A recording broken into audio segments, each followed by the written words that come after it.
নমস্কাৰ বন্ধুসকল। ভগৱানে সৃষ্টি কৰা এই পৃথিৱীখন যিমানেই সুন্দৰ ঠিক সিমানেই ৰহস্যময়ীও হয়।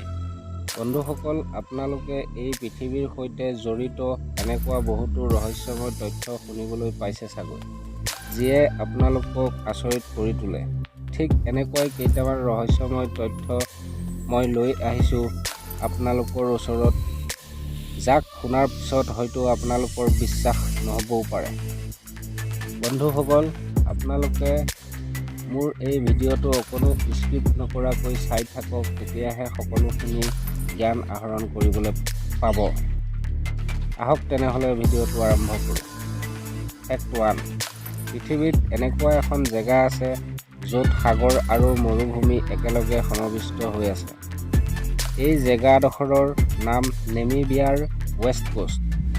কৈ থওঁ যে এই মৰুভূমি পৃথিৱীৰ ভিতৰত আটাইতকৈ পুৰণা মৰুভূমি। এই মৰুভূমিৰ সম্ভৱ 500 কোটি বছৰো অধিক পুৰণা হ'ব পাৰে। ফেক্ট 2: আপোনালোকে জানিব পাই আচৰিত হ'ব যে হাইঠা চৰাই পৃথিৱীৰ ভিতৰত এনেকুৱা এবিধ পক্ষী যে ইহঁতে কোনো দিনাখনেই মাটিত নপৰে। এই প্ৰজাতিৰ পক্ষী ভাৰতৰ মাত্ৰ 2খন ৰাজ্যতেই পোৱা যায়, অসম আৰু মহাৰাষ্ট্ৰ। ফেক্ট 3: আপোনালোকে জানি থওক যে মেঘালয়ৰ মাউলিয়ানাগ গাঁৱত অৱস্থিত উমংগোট নদীৰ ভাৰতৰ ভিতৰত আটাইতকৈ পৰিষ্কাৰ নদী আখ্যা দিয়া হয়। এই নদীখনক যি ব্যক্তিয়ে লেতেৰা কৰিব তেওঁক 5,000 টকা পৰ্যন্ত জৰিমনা বিহা হয়। ফেক্ট 4: বন্ধুসকল, আপোনালোকে জানেনে আইচলেণ্ড পৃথিৱীৰ ভিতৰত আটাইতকৈ সুখী ৰাষ্ট্ৰ, কাৰণ এই দেশত কোনো ধৰণৰ ফৌজ বা আইন প্ৰশাসন নাই।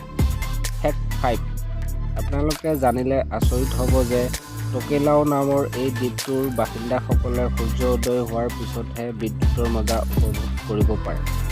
তেন্তে হ'লে বন্ধুসকল, আপোনালোকে মোৰ এই ভিডিঅ'টো চাই নিশ্চয় আনন্দ উপভোগ কৰিলে, আৰু আগলৈও এনেকুৱা ধৰণৰ ভিডিঅ'ৰ দ্বাৰা জ্ঞান আহৰণ কৰিবলৈ কাৰণে মোৰ এই চেনেলটোক লাইক, শ্বেয়াৰ আৰু ছাবস্ক্ৰাইব কৰি কাষত থকা ঘণ্টিটোৰ বেল আইকনটি দবাই অল চিনটোত ক্লিক কৰিবলৈ নাপাহৰিব। ধন্যবাদ।